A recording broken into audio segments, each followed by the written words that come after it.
Clerks کو پڑھانے گیا تو میں نے کسی گورنمنٹ کے ڈپارٹمنٹ میں واقعہ سنا, ریکارڈ ہو گیا, وہ بھی ویڈیو وائرل, میں نے بات کی ایسا نہیں ہے, میں نے کچھ مخصوص موضوعات پہ ڈیٹیلڈ گفتگو کی ہے.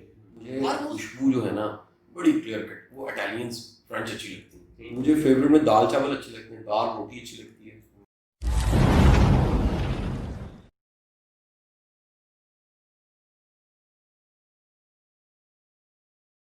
بسم اللہ الرحمن الرحیم. آج ہم موجود ہیں قاسم علی شاہ فاؤنڈیشن میں, جیسا کہ آپ کو پیچھے ویو نظر آ رہا ہے. آج ہم ان سے بات چیت کریں گے, کچھ کیجول بات چیت کریں گے, اور ان کی پرسنالٹی کے یہ وہ پہلو ہیں جو پہلے جس پر بات نہیں ہوئی اور پہلے لوگوں سے پوشیدہ ہیں, بڑی عام سی باتیں, ان کی لائف کے عام سے پہلو. اور اس میں ہم نے بہت سارے وہ کویسچنس شامل کیے ہیں جو آپ لوگوں نے پوچھے ہیں. سو یہ آپ کی باتیں, آپ کے سوالات اور ان کے جوابات.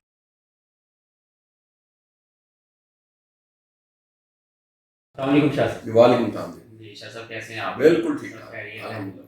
اچھا سر, ذرا انفارمل سی ہماری گفتگو ہوگی, کوئی اس طرح کی آلریڈی دنیا نے بہت زیادہ آپ کو سنا ہوا ہے اور ہر چیز آن دا ریکارڈ ہے. میں جسٹ چند چیزیں آپ سے پوچھنا چاہوں گا, جیسا کہ فاؤنڈیشن آپ نے بنائی, یہ کیسے بنی, کب بنی, اس کا مقصد کیا ہے, یہاں پہ کیا ہو رہا ہے, وہ سب لوگ جانتے ہیں. میں جسٹ وہ کلک پوچھنا چاہتا ہوں کہ فاؤنڈیشن بنانے کا خیال آپ کو کیسے آیا, وہ کب کلک ہوا مائنڈ میں اور کیسے آپ نے یہ. وکاس ایسا تھا کہ میں 2010 سے میری ویڈیوز آ رہی تھیں اور میں پڑھا رہا ہوں تقریباً کوئی 21 سال ہو گئے ہیں, 1998 یا 99 سے, اور 20-21 سال سے پڑھا رہا تھا. میرے اپنے ہی ادارے میں, اپنے اسکول میں, اکیڈمی میں 2010 سے ریکارڈنگ شروع ہو گئی میری, اور یہ کولیبریشن تھی علم کی دنیا .com کے ساتھ. علم کی دنیا پاکستان کی نمبر 1 ایجوکیشن ویب سائٹ ہے, اور ان کی کہہ لیجیے جو سی او تھے غلام علی صاحب, انہوں نے پلان کیا کہ میرے کچھ لیکچرز ریکارڈ کرنے چاہیے. یہ ریکارڈ ہو کے اپلوڈ ہوتے گئے tune.pk پہ, ڈیلی موشن پہ, اس کے ساتھ یوٹیوب پہ, علم کی دنیا کی ویب سائٹ پہ, اور یہ سب موجود رہے. 2015 میں ان پرانے لیکچرز میں سے ایک لیکچر کی ویڈیو خود وائرل ہو گئی, کہ میں نے وائرل نہیں کی, یہ کسی نے پوسٹ کی گجرانوالہ سے, کوئی صاحب تھے, احمد نام تھا ان کا, وہ وائرل ہوئی. جیسی وائرل ہوئی تو مجھ سے لوگوں نے رابطہ کرنا شروع کر دیا, لوگ مجھ سے ملنے آنے لگ پڑے. ہم نے سوچا کہ کیوں نہ اسے منظم انداز سے کیا جائے. اب یہ کام اگر اللہ نے موقع دے ہی دیا اور چیزیں پھیلنے لگ پڑی ہیں, تو پھر میں نے چند 2-3 لوگوں کی ٹیم بنائی اور ہم لوگوں نے ویڈیوز بنانا شروع کی. اور وہ ویڈیوز جو ساری گائیڈنس کا پیغام تھا, یہ نہ کوئی انٹرٹینمنٹ تھی, نہ کہہ لیجیے انفارمیشن تھی, یہ گائیڈنس تھی. اور یہ وہ سوال تھے جو ینگسٹرز مجھ سے کرتے تھے, کیونکہ میں پڑھاتا تھا. ان سوالوں کو ہم نے ریکارڈ کر کے یہ سیشنز کی شکل میں اپلوڈ کرنا شروع کر دیا. یہ پھیلنے لگ پڑے. 2015 میں جب یہ وائرل ہوئی ویڈیوز, تو 2016 میں ملک سے باہر کئی بار گیا ہوں. یعنی مجھے یاد پڑتا ہے کہ میں ملک سے باہر لیکچرز دینے کے لیے اسی سال دبئی گیا ہوں, اسی سال میں سعودیہ گیا ہوں, اسی سال میں ترکی گیا ہوں, میرا خیال اسی سال میں سری لنکا بھی گیا ہوں, کئی ممالک میں گیا. تو میں نے اس کو خواب دیکھ لیا کہ وہ تمام لیکچرز جن کی جو وائرل ہوئے ہیں, اور میں نے اتنی دنیا دیکھ لی ہے, کیوں نہ ایک پلیٹ فارم بنا دیا جائے, اور اس پلیٹ فارم پہ ہمارے سارے اسپیکرز, ہمارے ٹرینرز, ان سب کو موقع ملے تو وہ بھی اس کو شیئر کر سکیں. سو 2017 اپریل 1 یہ فاؤنڈیشن ہم نے بنائی. اس فاؤنڈیشن میں آج تک ان 3.5 سالوں میں, 3.25 سالوں میں 100 سے زیادہ ٹرینرز کو, ان کے لیکچرز کو ہم نے ریکارڈ کر کے اپلوڈ کیا. اس کے ساتھ تقریباً 850 لوگوں کے انٹرویوز ہم نے کنڈکٹ کروائے, ان کو اپلوڈ کیا. اور اسی کے ساتھ ساتھ بے شمار جو سیشنز ہیں وہ یہاں پر ہو چکے ہیں. یہاں پر ہر مہینے, اب تو پینڈیمک کے سیشنز نہیں ہو رہے, لیکن عام طور پہ 15-18 گیسٹ اسپیکر ہر مہینے آتے ہیں, ہر منتھ گیسٹ اسپیکر. اور وہ تمام سیشنز فری آف کاسٹ ہوتے ہیں. آڈینس کو ایک اسپیکر مل جاتا ہے, وزڈم مل جاتا ہے, اسپیکر کو آڈینس مل جاتی ہے, اور دونوں کو اس کے ساتھ ساتھ یہ بھی آسانی ملتی ہے کہ جو چیزیں ریکارڈ ہوئی ہیں اس سے پبلک بھی فائدہ اٹھا لیتی ہے, وہ ہم نیٹ پہ اپلوڈ کر دیتے ہیں. وہ ایک صدقہ جاریہ بن جاتا ہے اور وہ آگے سلسلہ چلتا رہتا ہے. اچھا سر, مشہور لوگوں کو کچھ مشکلات کا سامنا ہوتا ہے, وہ ہر ٹائم ہر جگہ نہیں جا سکتے. آپ بھی ماشاء اللہ بہت فیمس ہو چکے ہیں اور ہمارے لیے تو سپر اسٹار ہیں, تو کیا آپ کو کبھی اس طرح کی مشکل کا سامنا کرنا پڑا ہے؟ وقار میں, کیونکہ میری گرومنگ پیچھے سے 20-21 سال ٹیچنگ کی وجہ سے ہوئی ہے, میں نے 20-21 سالوں میں کئی اسباق تھے جو پڑھانے کے دوران سیکھ لیے. مثلاً ایک سبق سیکھا کہ اگر آپ آگے بڑھ رہے ہیں, اللہ تعالیٰ آپ کو کامیابی دے رہا ہے, آپ پہ اپنے انعام اور کرم کر رہے ہیں, اتنا آپ کو عوامی ہونا چاہیے. یہ یاد رکھیے, عوامی اعتراضات کبھی ختم نہیں ہو سکتے کیونکہ وہ ایک مزاج ہے سوسائٹی کا. آپ ان کے لیے کچھ بھی کر دیں, وہ حقائق کو جانے بغیر رائے دے دیتے ہیں, یعنی وہ ریئلٹیز کو نہیں جانتے.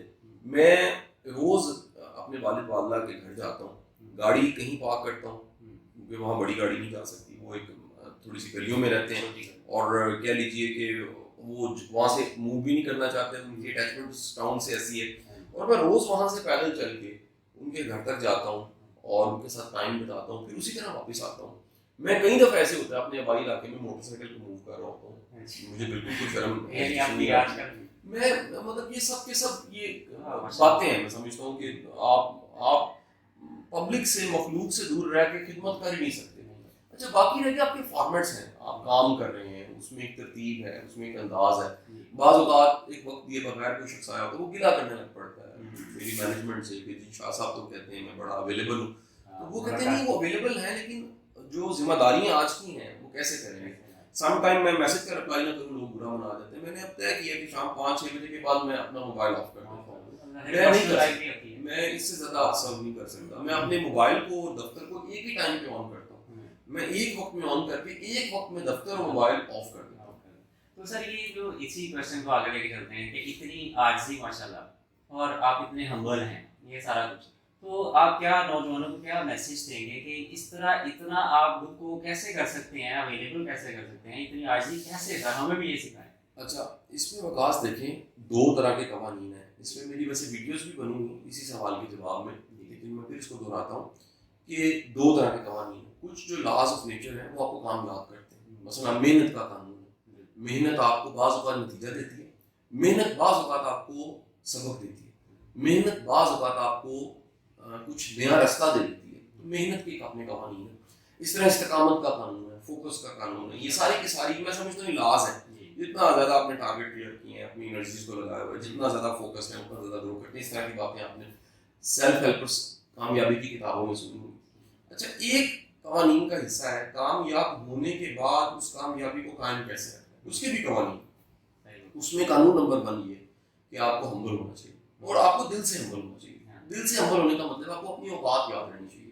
آپ کو کبھی نہیں بھولنا چاہیے کہ آپ نے ٹیوشن سے شروع کیا تھا. آپ کو کبھی نہیں بھولنا چاہیے کہ آپ چند بچوں سے شروع آپ نے کیا تھا. آپ کو کبھی نہیں بھولنا چاہیے کہ پہلی جو آپ نے اکٹھے کیے تھے چند پیسے 600 روپیہ, وہ آپ کو اسے استعمال نہیں ہو رہا تھا, آپ کو سمجھ نہیں آ رہی تھی میں یہ 600 روپیہ کیسے استعمال کروں. وہ آپ کو نہیں بھولنا چاہیے کہ آپ کو فیس لیتے کتنی شرم آتی تھی. آپ کو کبھی نہیں بھولنا چاہیے ابتدا کے شاگرد کیسے تھے. میں آج تک اگر دیکھوں تو جتنے ابتدا کے لوگ ہیں وہ سارے رابطے میں. میں بڑا خوش قسمت ہوں. میرے شاگرد کہتے ہیں کہ ہمیں اچھا استاد ملا, میں کہتا ہوں مجھے اچھے شاگرد مل گئے. میری بڑی خوش قسمتی ہے. ان 20-21 سالوں میں ایسے ایسے ہیرے, ایسے ایسے محبت کرنے والے, ادب کرنے والے, وہ دنیا کے کسی کونے میں آج بھی میرا تعلق ان سے اسی طرح محبت بھرا, احترام بھرا ہے, اور وہ یہاں بھی اس طرح ملنے آتے ہیں. بعض اوقات کو پرانا میرا محبت سے بالکل لبریز شاگرد آتا ہے, اور میرے آج کے جو ساتھ میری ٹیم کے لوگ ہیں ان کو بتاتا ہے کہ سر کے ساتھ میں 20 سال پہلے تھا, کوئی کہتا ہے جی میں سر کے ساتھ 19 سال پہلے تھا, میں سر کے ساتھ 21 سال پہلے تھا. وہ ایک خوشی ہوتی ہے کہ آپ کے اس سفر کے ابتدا کے ساتھی بھی اور آج کے وقت میں وہ بھی لوگ سامنے سے ہوتا ہے. بالکل اسی طرح میں اس کا خود گواہ ہوں کہ 8 سال پہلے آپ سے 9 سال پہلے ملاقاتیں رہی اور سیشنز اٹینڈ کرتے تھے, اور 8 سال بعد جب میں نے رابطہ کیا ہے تو مجھے اسی طرح کا رسپانس ملا.